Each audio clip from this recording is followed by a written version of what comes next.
Kami dari kelompok 4 izin memperkenalkan diri kami masing-masing. Yang pertama, saya perawat 1 Firdina Amalia. Saya perawat 2 Tiara Dinda Ulia. Saya sebagai pasien dan keluarga pasien Kori Ahgebi Anggraini. Saya sebagai keluarga pasien dan pasien Majid Cerah Putra Sari. Selamat menonton. Bye-bye. See you. Sudah makan nggak tadi Pak? Habislah makanannya. Ya udah kalau gitu minum obat dulu nih. Istirahat ya. Assalamualaikum. Waalaikumsalam.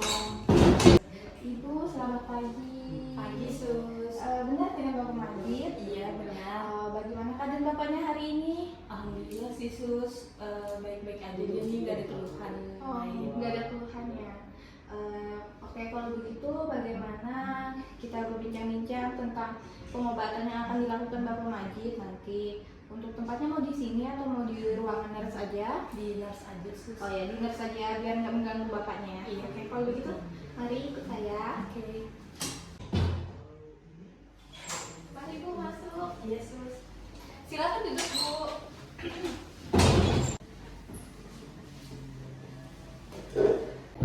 Baik Bu, sebelumnya kita perkenalan dulu ya Bu. Jadi perkenalkan saya Nurse Tiara. Saya yang merawat Bapak Majid untuk beberapa hari ke depan. Kalau boleh tahu nama ibunya siapa? Saya dengan Ibu Dewi Sus. Oke, Ibu Dewi. Ini dengan keluarganya siapanya Pak Majid ya? Saya istrinya Sus. Oh, jadi istrinya Pak Majid ya? Iya. Baik Bu, bagaimana perasaannya hari ini? Saya hari ini sedang cemas sekali Sus.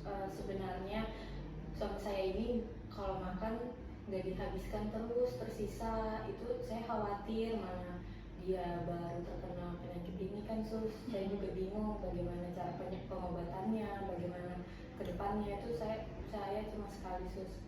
Jadi ibunya merasa cemas ya tentang penyakit bapaknya. Sebelumnya ibunya tahu bapaknya sakit apa? Kalau nggak salah itu kemarin tuh CA prostat Sus. CA prostat. Oke. Baik Bu, bagaimana hari ini kita berbincang-bincang atau berdiskusi tentang tentang penyakit bapak serta pengobatan yang akan dijalankan oleh bapaknya ya.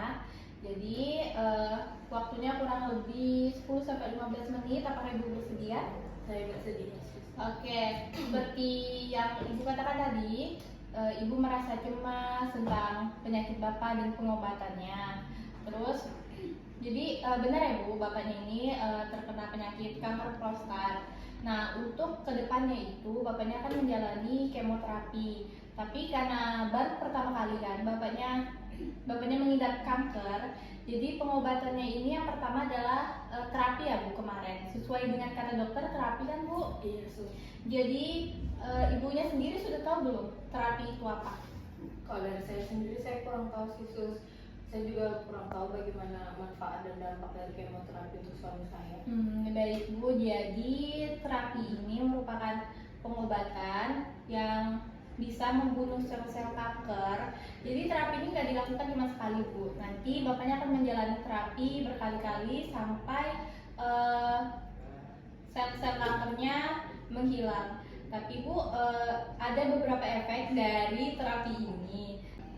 Jadi Bu, efek dari terapi ini di orang itu berbeda-beda Bu. Ada yang mual muntah, sariawan, kelelahan. Tapi yang paling sering itu adalah rambut rontok.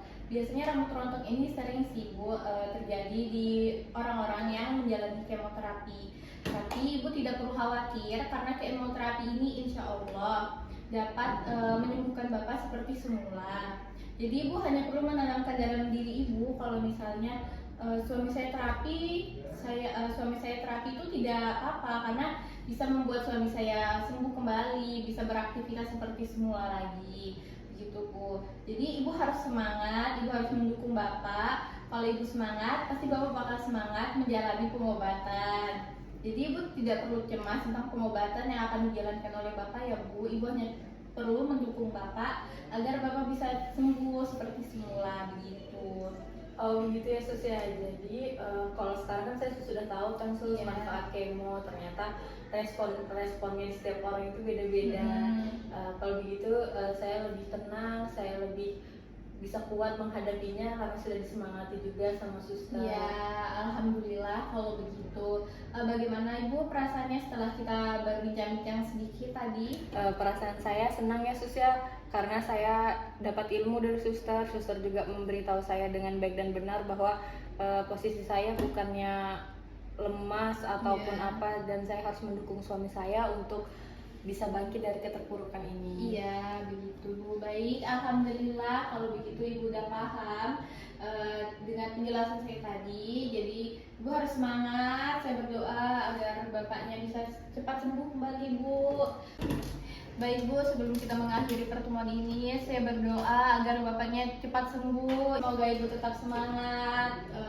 Semoga bapaknya cepat sembuh ya Bu. Kalau begitu, saya izin pamit undur diri dulu Bu. Permisi. Terima kasih ya sus. Ya. Saya permisi. Iya. Nak, tolong Pak ambilkan mama minuman dulu. Haus. Kumpulkan terus ya. Apa ini? Air putih kah? Putih mah. Nggak ada es teh kah? Apa? Mama ini orang tadi dimarahin sama dokter gimana? Aku maunya es teh, masa nggak ada? Nggak bisa mah, kan kata dokter nggak boleh minum manis-manis. Hei, rumah sakit apa ini? Ya, semuanya minumnya. Ya udah, mama istirahat ya. Iya, aku mau tidur aja. Soalnya nggak boleh juga minum es kan? Minum air es. Iya, sudah udah. Assalamualaikum. Waalaikumsalam. Wah, ibunya lagi istirahat Mas ya. Iya, sus baru aja tidur. Sebenarnya saya kesini tuh mau berbincang-bincang sama ibu mengenai perkembangan statusnya ibu. Tapi kalau ibunya lagi tidur ya udah nggak apa-apa. Nanti saya kesini lagi. Kalau nanti ibu udah bangun, Mas boleh panggil saya di ruangan ya Mas ya. Baik sus, sebelumnya mau nanya sus, tapi nanti aja deh. Tanya apa Mas? Gak apa-apa, tanya aja sekarang. Saya masih bingung sih sus dengan mama saya. Soalnya saya merasa pada saat saya merawat itu mama saya suka ngeyel sus. Oh baik. Kalau gitu Mas mau berbincang-bincang sama saya? Boleh sus? Mau di mana? Mau di sini aja atau mau di ruangan saya? Di ruangan suster aja. Oh baik. Kalau gitu ayo ikut saya Mas. Boleh. Ayo Mas, silakan masuk. Silakan duduk. Iya. Baik Mas, sebelumnya perkenalkan ya, saya Carlos Firdina yang berdinas di ruangan ibu yang membantu dalam perawatan ibu selama ibu ada di ruangan. Kalau boleh tahu nama Mas siapa dan senang dipanggil siapa Mas? Perkenalkan sus, nama saya Majid, bisa dipanggil Majid. Oke baik Mas Majid. Kalau begitu saya boleh tahu Mas siapanya dari Ibu Gaby ya Mas ya? Saya anaknya sus. Oke anaknya. Baik Mas Majid, di sini tujuannya seperti yang tadi kita bicarakan ingin berbincang-bincang mengenai perasaan Mas selama merawat ibu ya Mas ya. Iya. Waktunya kurang lebih 10-15 menit, cukup di ruangan ini aja. Bagaimana Mas? Apakah bersedia? Bersedia sus. Baik, bagaimana perasaan Mas selama Mas merawat ibu baik di rumah maupun di rumah sakit saat ini? Bisa digambarkan Mas?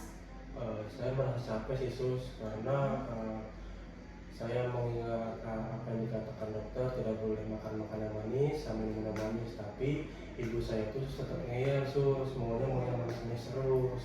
Oke, berarti di sini Mas sudah dikasih tahu dokter ya, dianjurkan untuk tidak boleh mengkonsumsi makanan yang manis-manis. Tetapi ibunya nggak patuh Mas ya. Betul. Kalau begitu berarti Mas sudah tahu ya bagaimana cara merawat ibu. Ya sudah tahu sus, cuman untuk merawatnya belum tahu. Oke, kalau begitu tadi kan Masnya udah tahu ya beberapa larangan dari dokter seperti menjaga pola makan, jangan makan yang manis-manis ya. Nah, di sini saya ingin bertanya lagi sama Mas. Mas tahu nggak apa penyakit yang ibu derita saat ini? Yang dikatakan dokter itu kayak penyakit gula sus. Baik, benar ya Mas, penyakit gula. Dimana dalam bahasa medisnya penyakit gula ini yaitu diabetes mellitus. Seperti itu. Baik, Jadi Mas, di sini kita akan membahas bagaimana cara perawatan ibu, rasa gelisah yang sudah Mas hadapi selama merawat ibu, kita akan bahas semuanya di sini, dan bagaimana cara edukasi yang benar kepada keluarga tentang perawatan pada diabetes mellitus. Tadi kan juga Mas sudah bilang ya kalau Mas tuh capek selama merawat ibu karena ibunya ngeyel dan susah dikasih tahu. Jadi di sini kita akan bahas apa sih pengertian dari diabetes mellitus itu dan bagaimana cara perawatan dari diabetes mellitus. Baik Mas, jadi diabetes mellitus ini merupakan penyakit gangguan metabolisme. Oh ya Sus, mau nanya apakah penyakit ibu saya ini dapat disembuhkan? Oke, pertanyaannya bagus ya Mas. Mohon izin menjawab sebelumnya Mas, jangan sampai tersinggung ya dengan jawaban yang saya berikan. Jadi penyakit diabetes mellitus ini tidak bisa disembuhkan Mas, tapi bisa dikontrol dan bisa dicegah dengan cara menjaga kadar gula darahnya ibu tetap normal seperti itu. Kalau boleh tahu kemarin ngecek terakhir kapan ya Mas kadar gula darahnya ibu? Untuk ngeceknya itu kemarin sih Sus, cuman itu pada saat ada dokter. Nah dokter tuh mengatakan gula darahnya ibu saya itu 225. Baik, kalau gitu tetap dikontrol ya Mas ya. Gula darahnya ibu pastikan jangan minum atau makanan yang manis dulu. Kalau begitu mungkin sampai di sini aja dulu perbincangan kita hari ini. Kurang lebihnya mohon maaf ya Mas ya. Kalau misalnya masih ada yang belum paham, Mas bisa tanya kepada saya. Baik Sus. Kalau begitu, sebelum kita mengakhiri pertemuan kita hari ini, saya doakan semoga ibu cepat sembuh. Terus semangat ya Mas dalam merawat ibu baby. Saya tahu pasti Mas merasa capek, tapi kan namanya juga orang tua. Jadi mungkin mereka selalu minta yang manis-manis walaupun tidak boleh. Jadi Mas cukup ngasih tahu aja kepada ibu baby bahwa makan atau minuman yang manis ini nanti akan menambah komplikasi lain dalam penyakitnya ibu atau menambah gula darah ibu seperti itu. Oke baik Sus, terima kasih atas pengertiannya dari penyakit ibu saya. Saya izin permisi Sus ya. Assalamualaikum. Iya.